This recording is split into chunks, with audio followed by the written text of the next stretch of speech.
And welcome back, everyone, to What If, the week of What If. And from Joseph McDuffel, you asked an actually interesting question. What if I changed one thing in Dragon Ball, Bleach, and Naruto? Essentially, what would be the one thing I would change in those series? And that's an interesting idea. And I'm glad you just stuck with these because you were going to ask me for like the big three shonen One Piece. I'm only on Alabasta right now for One Piece. I'm still way off from getting caught up to One Piece. Like I'm dealing with Crocodile, all that right now. So if I were to change one thing, and I'm going to take this off because if you leave a hat like this on for too long, it actually does start to get uncomfortable.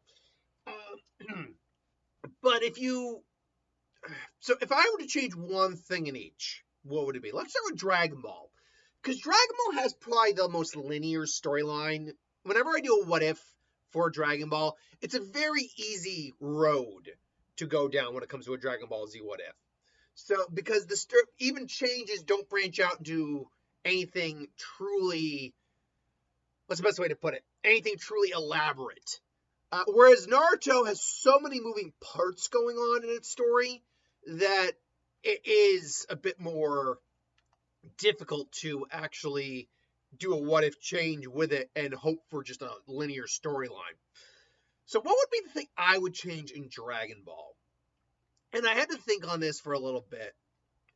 But if I were to change anything in Dragon Ball, and believe it or not, it's going to sound weird, I would not have made Gohan. I mean, I'm sure. First off, let's fix the Tournament of Power a little bit, obviously.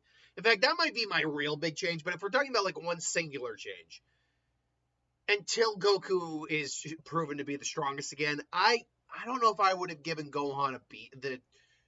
I would not have stated that Beast form Gohan allegedly is the strongest one among the Z fighters. I don't know if I would have done that. Just because it doesn't feel earned.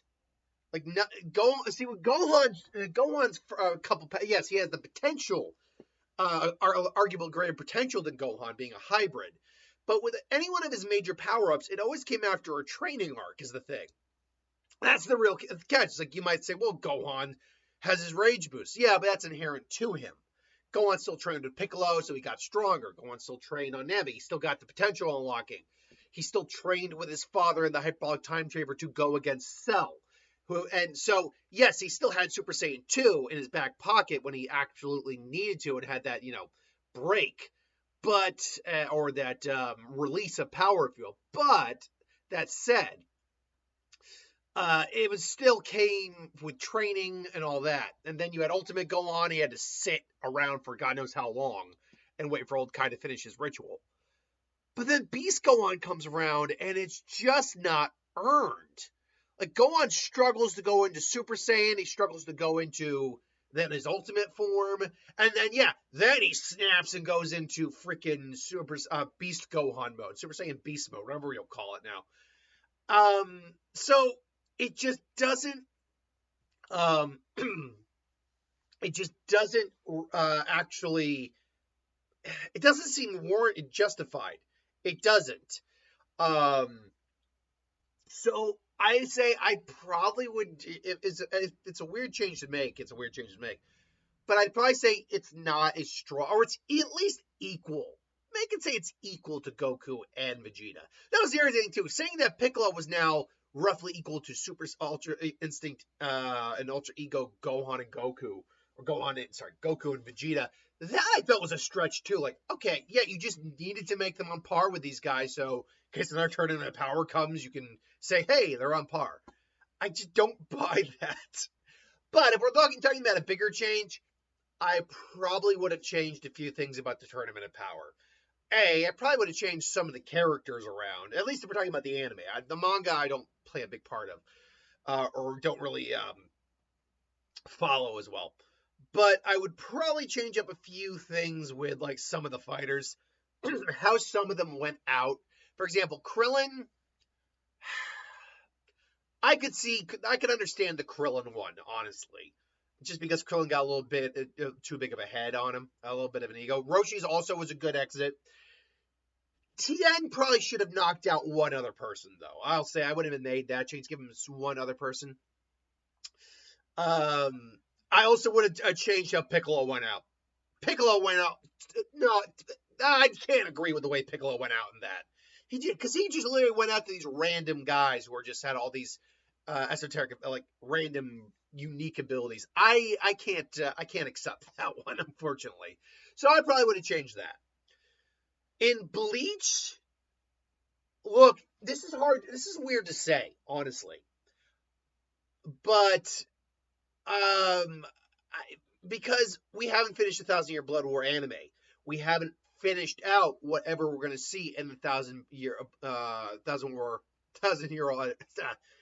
yeah, God, Thousand Year Blood War arc.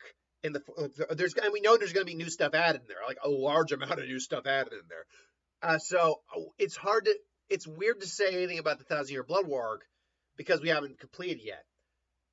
I would have at least, maybe not Aizen, although maybe Aizen still has a chance to show his Bankai. I think you needed to show Ukitake actually fight. Ukitake, when you actually break it all down to the entirety of Bleach, has only ever had one actual fight against Stark. Like that's that, and he's supposed to be one of his oldest and strongest captains. Now, obviously, his constitution because of his illness is a little questionable, but still, like, I don't. He's one of you gave us Kyoraku's Bankai. Why not give us Ukitake's Bankai? You could have written a fight for it, I'm sure.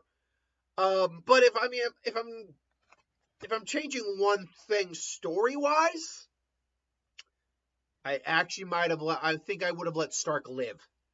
Stark was probably one of the best Espada characters we had. He was the most unique. He was also the least violent. He was the least villainous. He just wanted. He was so powerful. Hollows died around him, so he literally split himself into like his power, so he could and manifest it in an actual creation to Hollow to actually have a friend and a companion. And like Hollybell gets to live. Nell still lives. Grimjaw still lives. I think Stark should have been allowed to live. Honestly, especially when you get into Can't Fear Your Own World. Because then you got to go against the Ikadome. I can never pronounce it off the top of my head.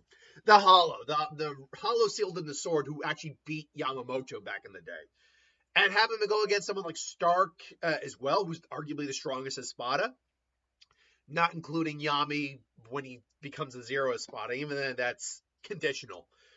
So yeah, I would have. I think keeping Stark alive would have really benefited. I think that would have worked. So that brings us into Naruto, and oh my God, okay. One thing I gotta change. One thing. Okay. The change I think ultimately has to easily be this. It has to go one way or the other. You can't have it both ways. It's got to either be Madara is the final antagonist or Kaguya is the final antagonist. Not both. Because while I don't mind Kaguya, I actually don't. Like the twist that Zetsu is actually more or less like an offspring of Kaguya, and the whole karma. Maybe some people theorize he might be kind of like a karma marking. I don't mind, like, I still don't mind what happened there. And it still has to end with Sasuke and Naruto fighting each other. But ultimately, it was such a random ass pull reveal that, and then you got the goddess of shinobi and all that, or the goddess of chakra, sorry. That, because Hagoromo is the god of ninja. Well, actually, technically, Hashirama is the god of ninja.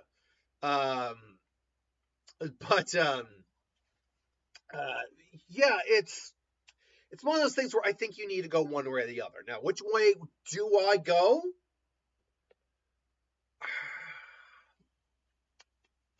Believe it or not, I'm not saying Madara couldn't have come back, maybe briefly, but I think once the Edo Tensei is taken out of the equation, he also needs to be taken out of the equation. I don't think he gets to stay. I actually think you go more towards Kaguya.